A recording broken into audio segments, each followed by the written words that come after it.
Hello, welcome back to the second/first episode of the Panini and Popcorn podcast. I'm Sam, or Little Sam. Panini Productions here, yeah?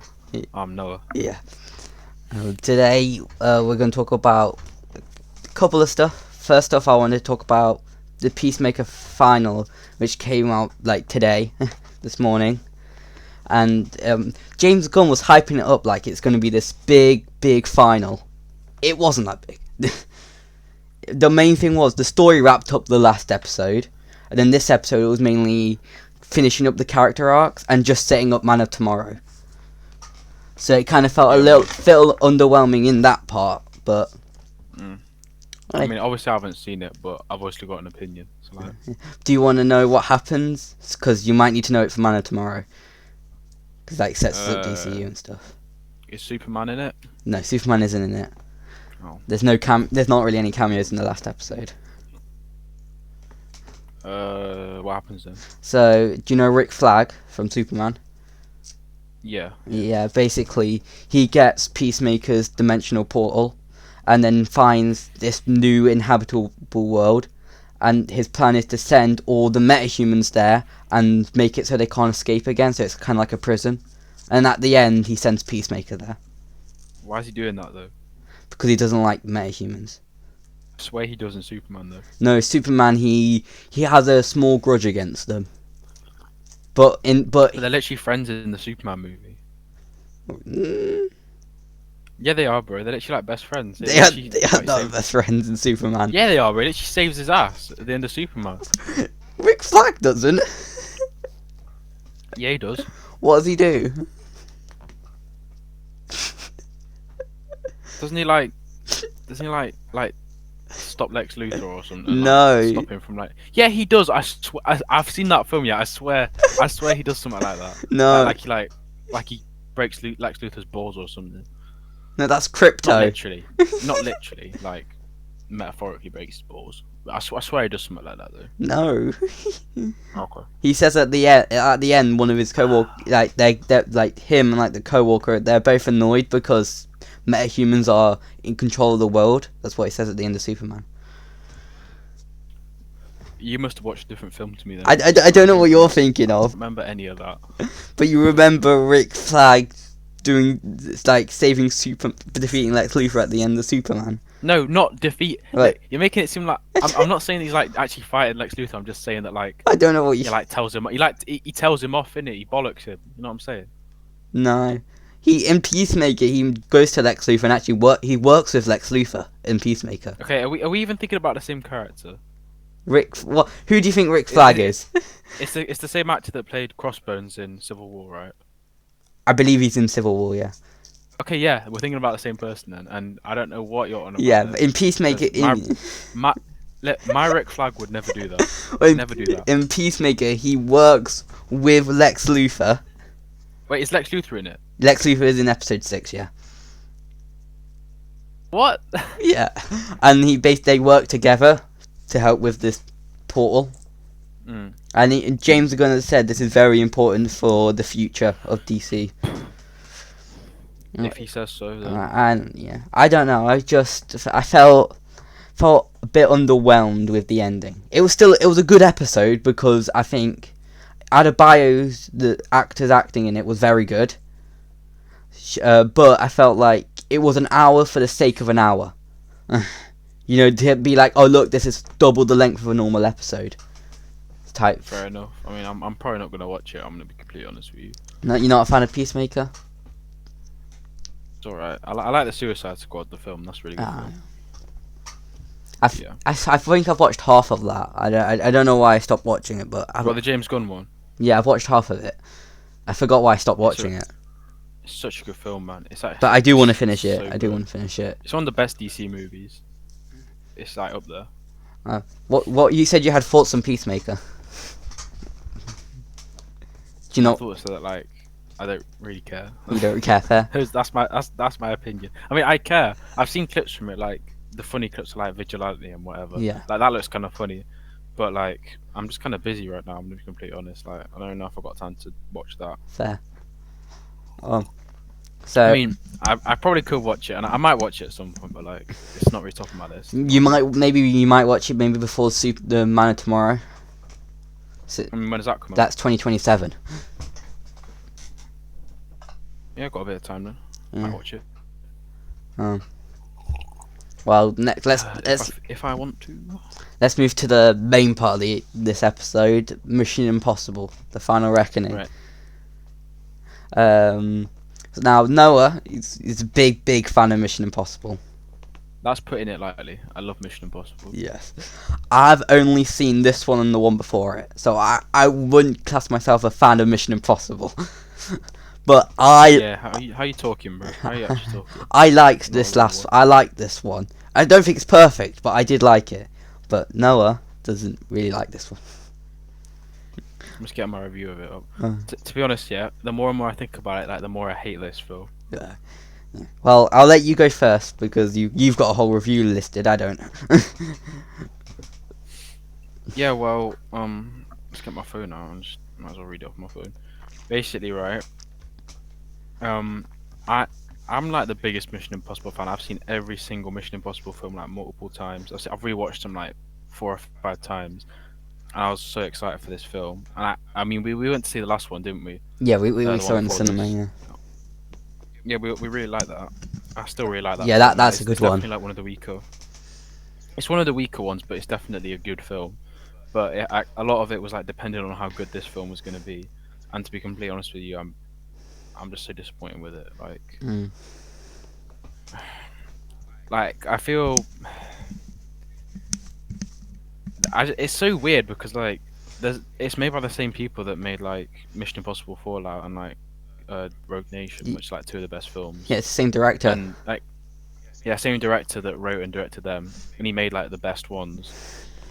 So it's just so weird that at the last minute, like they just forget how to make good films, and it is genuinely it's so fucking awful, man. I hate it so much. But I'm just gonna like get into. I've got like a whole review here. Yeah. I'm just gonna like talk about roughly why. Yeah. Like first of all, yeah, killing off Luther in the first 30 minutes. Why did they do that? Yeah. After that I didn't. Yeah, and then they just forget about him as well. Yeah, until the final minute when he left a little like voice note for Ethan to listen to, and he's killed. Gay, real. I will agree with that point. That was bad. Yeah, but it's like even like the characters don't care. Like Luther's just like, yeah, I guess I'll die now, and then he just dies, and then Ethan isn't even that upset about it.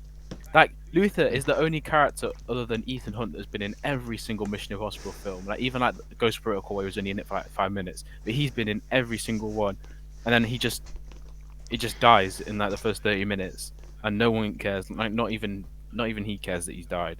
Yeah. So that was the first red flag, and let's talk that the first hour of that film is literally just telling you stuff that you already know if you've watched the previous film. Like the first one's called Part 1, so you should like trust the audience to understand that you have to watch that before you watch this one, right? But they don't, and like I think about 20% of this film is just flashbacks. Oh, like, it's so many. Much, like it's too many flashbacks, and yeah, and like one more thing I want. I think You go.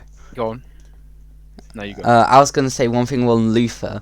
I feel like it's a good thing, like kill off like one of his best friends. That's a good stake if it worked. Like if it like made him really distraught. If it made Ethan like distraught, like the idea of it could work, but they just forget about it. I'm not against killing him, but it becomes a problem when you just forget about it. Yeah. Because then it's obvious you did it just to like A side make thought. things more tense, just to put up the tension, but it didn't even work at that. Yeah. And you know Ilsa in the last film. Yeah, how she died.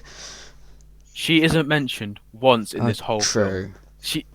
They never mention her once. This movie flashbacks to like every other film so much, but they don't even show flashbacks of her dying even once. They never even like bring up like the fact that the love of his life died in the last film. Like he doesn't even care. He doesn't care about his best friend dying in this film. He doesn't even care about Ilsa dying in the last film. Like what is that? I don't.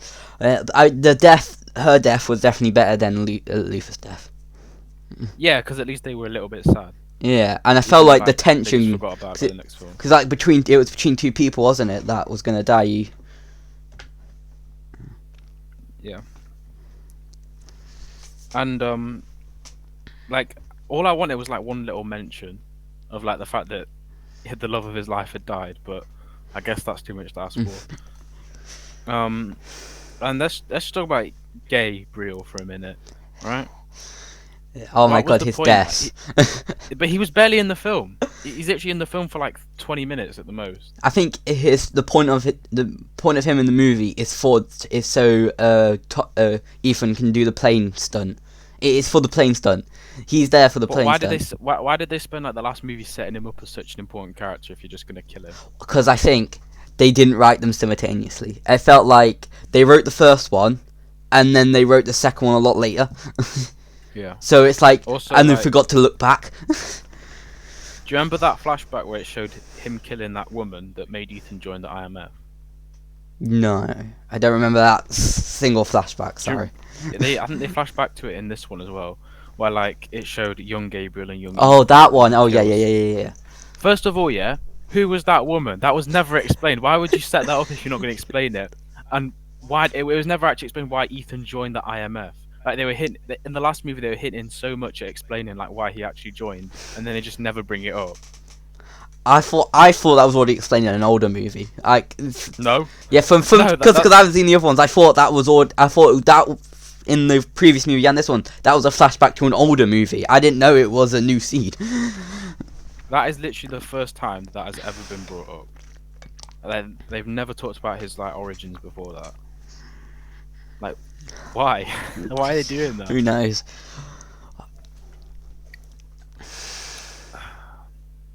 It's good tea. Good tea. It's better than this movie. Anyway, where was I at? You're talking Yeah, about. I mean, okay. Oh yeah, Gabriel. Yeah, Gabe. Like his death is really funny, Yeah, it is. but considering he's the final villain of the series, like it's probably not a good thing that that's how he dies. You know what I mean? Like, if it was in just a random movie, that would be kind of funny. I feel like. You know, like if he was just like a villain, like a. If he was a henchman, that'd be hilarious. Yeah. But he's the main villain. He's the final villain of the series, and they just kill him up. Like he just hits his head and dies. Yeah. So stupid. And I also said, for me, yeah, like the biplane duel. I'm gonna say like detaching it from the film, it's an amazing scene. Right? Yeah, it is. It's really. Like no one can deny that. But it's basically just a rip off of the helicopter scene from Fallout. Like it's the exact same ending scene. They didn't, but that scene's amazing. So this scene's also great. But they didn't really change it up that much. And also the scene in Fallout where he's trying to get the detonator off this guy who's on the what's his face, Henry Cavill, who's on the helicopter, right? That sequence hits a lot hard because you actually care about the story and you're invested in what's going on, right? Yeah. But with Final Reckoning, I don't really care about the story and I don't really care about the characters. So while it's definitely cool to look at and it's definitely a fun sequence, it's just not hitting the same. You know, it's just not hitting where it counts. You know what I'm saying? Like, it's not hitting the spot because I don't really care about the characters. Well, for me, I felt that was really tense. That scene, like overall, like not because it was the plane scene. It was kind of like I cared about the story, not because the characters. I don't know why I felt. No, I love I love the old characters. Like I care about them, but the new story that they're in isn't any good. So I just don't really care about the story because I know he's gonna save the day. The last for me, I didn't know if he was gonna save the world in the last one because it's the last one. So I thought they could kill him, but they're not gonna nuke the world because then what kind of story is there left? Yeah, but it's the last one, so that's what I was thinking. I thought he could die doing it. I mean, I'm surprised that he survived. Them keeping him alive, like they're probably going to bring it back in a few years and make another one. Because to be honest. He kept Tom Cruise in every interview about someone saying, "Oh, so is this his last one?" He's like, "Well, this is the final reckoning, so you take that as what you will." So he's never actually said it's the last one. Yeah, but I mean, a title like the Final Reckoning, that's pretty. Yeah, but the thing, if he's never saying it's the last one. A great man once said, yeah, and I don't know who said this, but a great man once said, "A stunt without a story is no stunt at all." So if I don't care about the story, then I'm not going to be invested in the stunt because it needs a soul. You know what I'm saying? Yeah, I'll be honest. I didn't care about the characters. I didn't care about the story. I don't. Yeah. I feel like I'm more lenient to care about a story. I think I've got a more general public view. You've definitely got a more Yeah. critical view of movies. I think it's also because I'm a huge fan of it and I've seen all the others. Yeah. So you're obviously gonna this one care. meant a lot to me. Yeah. Also, like, just to talk about the characters for a sec, the IMF, the team in this one was like probably the worst team they've ever had. Oh yeah, I Because you've got didn't care about the team. because I've got characters like Benji and Ethan that I already care about and I love. Then you got like like Mantis from Guardians of the Galaxy and that random police officer that just joins the team. Yeah, I don't know They why have he does that. Yeah, but they don't do anything. That's my problem. I don't know anything about them as characters. It spends no time like developing them. And the guy from the all I first know one. Is, listen, yeah. All I know is she's French and he fancies her. That's literally all I know about them. And Like, it doesn't give me nothing to go off of, nothing to chew on. You know what I'm saying? and then the guy from the first one who had the iconic knife scene. So obviously him and the knife had to be back. Oh no! Don't get me started on the knife. Don't you dare get me started on the knife. I'm gonna actually lose it when we start talking about the knife. Don't you dare get me started on the knife. Well, we've started it. We might as well keep going. Okay, can I just say one more thing about the team? Yeah. Yeah. Like, the team was like the core of Mission Impossible. Like in like Ghost Protocol, like, or in Rogue Nation or Fallout, it's all about the team dynamic, right? And they all bounce off each other. And they've all got their own personality. Yeah. But in this one, like, the team is just like an afterthought. Like, it feels like they were too focused on the stupid story that they like wrote themselves into and they didn't know how to get out of. That they just forgot to write a decent team. Yeah, it was very, very clear that they wrote the setup like, oh, the final's gonna be so cool because look at all this cool setup, and then they're like, oh, how do we do the final? You know. Yeah, exactly. Also, when it stunts, when you can tell when it changes between the VFX and the stunts, because the visual effects sometimes aren't the greatest in this. Yeah, I mean, I will say I was pretty immersed in the stunts, despite the fact that they're, soulless without a good story. They were pretty decent Yeah. stunts. I mean, still, I can't believe Tom Cruise does that. Also, like, the movie looked really ugly. I thought The color like scheme. the color grading was so, yeah, it was Beige. so grey. Like it made me think of like a Land Rover commercial. Like, it was so washed out. Like, there was no color. Yeah, do you know what I mean? Like, it's so grey and like desaturated. Like, there was literally no color in it. Like, it's Mission Impossible. Like, it's meant to be fun, and it just looks depressing. I feel like they just they just did the stunts first, and then the story was like an afterthought. Yeah, I think it was because I'm pretty sure I saw in behind the scenes they were saying like, oh yeah, I want to do this stunt. The director wanted me to do this stunt. We'll do them. It was kind of like their dream stunts. They literally make the stunts first, and then they just come up with the story, which is not a good way to do it. But still, that didn't mean Luffy had to die. Still didn't mean Luffy had to die. No, or Ilsa.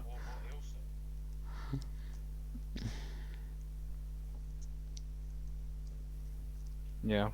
Yeah. Do you have anything else? Yeah. I'm just looking at my review. You know what I'm saying? Yeah.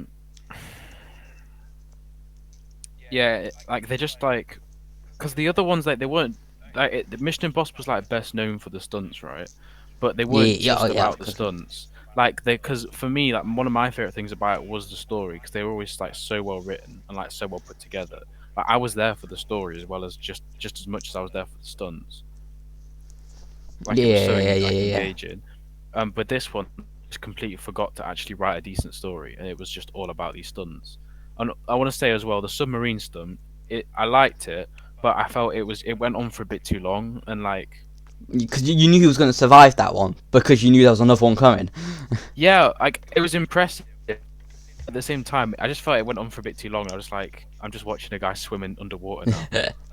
That's kind of a stupid criticism to make, actually, because a lot of movies are just that. But at the same time, I just I get what you mean. They could have definitely cut it down a bit. But the one thing I do like, the biplane one was the best. Stunt. Yeah, the biplane one was the best. Stunt. But the submarine scene, I think the one thing I liked about that scene is it never cut away to anything else. The whole scene you were with him. But like with the I like how there's not much. Sorry, go on. Like the byplay scene, it keeps cutting back to like them trying to put like so they like grab the thing at the same time. Keeps cutting back to that. Yeah. But with the submarine, it just stays with the submarine, and I like that part of it. But yeah, the I also biplane's like better. how sorry. I also like how with the submarine there's not like much music and it's just like Yeah. silence. That's really effective. It really But like engages. at the same time, it's not enough for me to like forgive You it. you need the stuff Like around it. I feel like this series deserves such a better ending. Like that you could have made such a better conclusion than this. Yeah. Like this is the biggest disappointment of the whole year. You think? It's the most disappoint. It's honestly, it might be the most disappointing film of the decade. Which Decade. I've seen. Yeah, You haven't seen all the worlds. I, but I wasn't excited for War of the Worlds though. Yeah, I don't but give like a shit about War of the Worlds. I that was actually looking forward to this. that War of the Worlds movie is terrible. We'll talk about it another time, but that No, movie is awful. look, there are certain things I will not do for this podcast, and watching War of the Worlds is one of them. I am not watching that film. There's not enough. Yeah, War of the Worlds. that's fair. That's a lie. I do it for like a tenner. It's literally the whole thing's just an Amazon advertisement. I'm not watching that shit, bro. I am not watching that. Trying to think what else to talk about with Mission Impossible. Oh, because it the was fact a that month they ago. Retconned, yeah, we can talk about the knife in a minute. Yeah. I have a lot to say The about juicy bit, the knife. juicy part. But the fact that they the knife, but the fact that they retconned the rabbit's foot from Mission Impossible 3 and said that that was actually a prototype primordial version of the entity.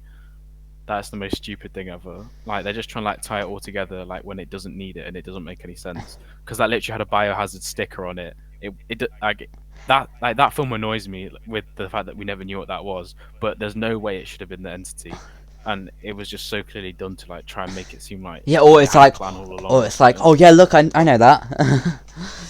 I remember Yeah, that. and I was like, but I was like, I don't really care because that was 5 films ago, and that's had no relevance on the story of the last 5 films I've been watching. Do you know what I mean? Yeah, and then it didn't have any relevance afterwards. Yeah, like it was just they just said, oh, by the way, this thing from 5 films ago that everyone's forgotten about and hardly anyone knows about was actually related to this. I'm like, I don't care.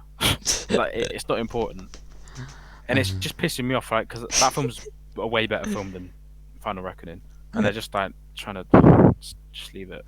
I keep seeing you get more annoyed. Yeah, bro, it's a slippery slope, isn't it? Once you start talking about Mission Impossible, you can't stop. And like, I think we'll talk about one of my other big problems with it was the fact that like you won't know this because you haven't seen like the previous ones, but like the main story of him and Ilsa Faust, who like died obviously, Yeah. was that like he has to stop because like if he keeps doing this life, it's gonna kill him eventually, and like because he's a crazy guy basically, and he's gonna die eventually if he keeps doing stuff like this. And the idea of the series was that he was gonna like settle down with her and like finally stop like doing all this crazy shit. But then because she died and he doesn't end up with Grace and he doesn't die and he just goes off to do more. Yeah, They just forgot about that ending was really weird. Yeah, go on. That ending was really weird. Him just walking off to the distance. A horrible ending. Absolutely was that? horrible. I was heartbroken. Like, I was like, that's the end when the credits went on. They literally threw away his character arc from the last, like, it was literally like the entire point. Since the first Mission Impossible, they were hinting at that, and then it got developed in like Rogue Nation. So since Mission Impossible 5, that has been the story arc of his character in these films, right? And they just completely threw it away for like no reason. Would you have been satisfied if he did do the settle down thing, but with the other girl? That was no. You wouldn't be. Would you? No. Would you be more or less satisfied? Like then what you had? Honestly, I'd rather he die than settle down with her, because I spent 4 films, no 3. I know also Faust. Like I spent so much time with that character, and she's such a well-developed character because I've known her since Mission Impossible 5. Yeah. And they've had a relationship, and they've like had a dynamic since Mission Impossible 5. So she was like the only character where that made sense. But with Grace, first of all, she doesn't really have much of a character outside of that first film. Yeah. The last one, and they don't redo it. She does nothing in this film, by the way. Like they don't. She has no character arc. She has like no conflict. She's just there, pretty much. So and they killed off a character that had like 3 films of development and build up to replace her with one that had like no development and didn't do anything with it anyway. Yeah. So I'd rather he just fucking dies than he gets with than he gets with her, because I still think Ilsa Faust should have survived, and they should have either they both die or they both like settle down and he stops doing this shit. That was the point of Mission Impossible, and they just threw it away. Just yeah. How would you want him to die? Say if he died in this movie, the movie was the exact same. The only difference was he died. Where would you want him to die? Like at what point? Like how do you think he should have died? I think like maybe when he was like on the plane with Gabriel, and Gabriel tries to stab him, maybe he gets stabbed then, and then he stops Gabriel, and then he like sits. But and after he parachutes down, he like watches the sunset, and then he just dies or something. yeah, maybe like he puts the thing in, and then he looks at his chest or something, and he sees he's actually stabbed or. Yeah, and then that's you know when that would actually be alright. And then you know when Luther gives yeah, him the voice that's note? the last words he hears. Yeah, and then he's sitting there listening to Luther's voice note, and then he just dies looking at the sun. I mean, I still wish like Ilsa Faust had survived and they'd done that arc, but that would have been a better ending than what we got. I think he should have died if they're gonna go with that. But one thing I did want to mention is, I felt like the way, do you know how they lead into the Mission Impossible intro? It was really weird. Like Gabriel was at the start. Gabriel was running away, and then they spend the time just making a little joke for like 10-15 seconds. It's like it's your biggest enemy, your arch enemy. You just let him get away so you can be like make a little joke about, yeah, I killed them. Oh, sorry about that. Yeah. We got to go. And then it didn't feel as impactful. That did annoy me a little bit. I don't know about you. Yeah, man, the whole film pissed me off. But the whole film annoyed me. Yeah. I think after this I might move it down a bit on my ranking. You're swaying me. Yeah, well, I think you really need to watch the others, and then you'll understand where I'm coming from. Because it won't hurt as much if you haven't like followed his character since like the first one. Oh, yeah. It really stings, man. It really got me right here, man. Well, it really hurt me. It's like I said with the Smashing Machine. I go off like how much you enjoyed it, and I think that's fine as well. Yeah, like I think that's a fine way to look at it. I just see him. The last 2 acts, I think I left the cinema on such a high after them 2 last acts that's why I gave it a high, because I loved them last 2 acts. So like the first act, which was another bunch of exposition on top of our exposition from the last movie, it kind of just went out the window. I just feel like it had paper thin characters, an awful plot, terrible decisions, and it just didn't feel like the old Mission Impossible that I love. So, but I think it's time that we talk about the knife. The knife. Because I genuinely lost sleep thinking about this. It genuinely pissed me off that much. You used to text me about this after you saw it. That's the first thing you mentioned when you text me. So, do you want to like explain why the knife pisses me off so much? Well, from what I remember, it's like the knife had no significance to Ethan. He just dropped it once, right? Yes. Okay. Because you haven't seen the first Mission Impossible, right? No, I haven't. But I know what happens in that scene. So it wasn't even his knife. It was like his friend's knife, and that guy was evil. And then that guy died at the end of that film. It was just some random dickhead's knife that was helping him on that mission. So they were doing the heist in the vault. Yeah, this guy drops his knife, and it lands on there, and it doesn't matter because it's just some random henchman's knife, and that guy blows up at the end of the film. But who cares? It's a knife from 1996 from a film that came out like 30 years ago. And then in this film, all over the trailer, this is true, right? In the trailers for this film, there were like 5 shots of this random knife from Mission Impossible 1, yeah? And it was all over the trailers. I'm thinking, that's weird. I'm like, I recognized it because I've seen that film like so many times. But I'm like, I wonder why they're bringing that back, but I'm sure there'll be a reason for it. And you know the poison pill that Luther made to like kill the entity? The design of the poison pill looked similar to the knife, so my dumbass thought that they were gonna like put that he was gonna like put the pill into the knife and then stab the entity or something, That and could that work. infect it. That could work. I mean, it would make sense because it looks like it fits the poison pill, and it would make sense why they're showing like 10 shots of this random fucking knife from 1996 Yeah. that no one remembers. And I thought there has to be a reason. And then when they brought the guy back from the first film who was in the vault and he gives him his knife, I'm like, it's not his knife. He's never used that knife. And why you just handed him some knife? Like he's gonna remember a knife that some guy used 30 years ago. And then they have like 2 shots of him sitting there holding his knife. And then later on, they use that knife to cut Benji open when they're like doing surgery on him. That's the only time it gets used. But why would you put like 10 shots of some random ass knife all over the trailer? Why don't you bring back a character? Why don't you bring back like you haven't seen Ghost Protocol yet, but one of the best characters is in that film and she never returned, Jane from Ghost Protocol. Why not bring back an actual character? I don't care about some random ass knife from like 10 years ago. No one cares about that. Why are you spending so much time bringing that back? Is that the guy who held the knife? Was he an important character in the first movie, or was he just like a A random little bit, extra? but he just died. He just got blown. He wasn't even the main bad guy. He just blew up. No, I meant the guy who found the knife on the desk. No, he's not important at all. So was he in just He's that not- scene? He doesn't even have his name. They don't even tell you his name. In the first film. and They then just made him a character.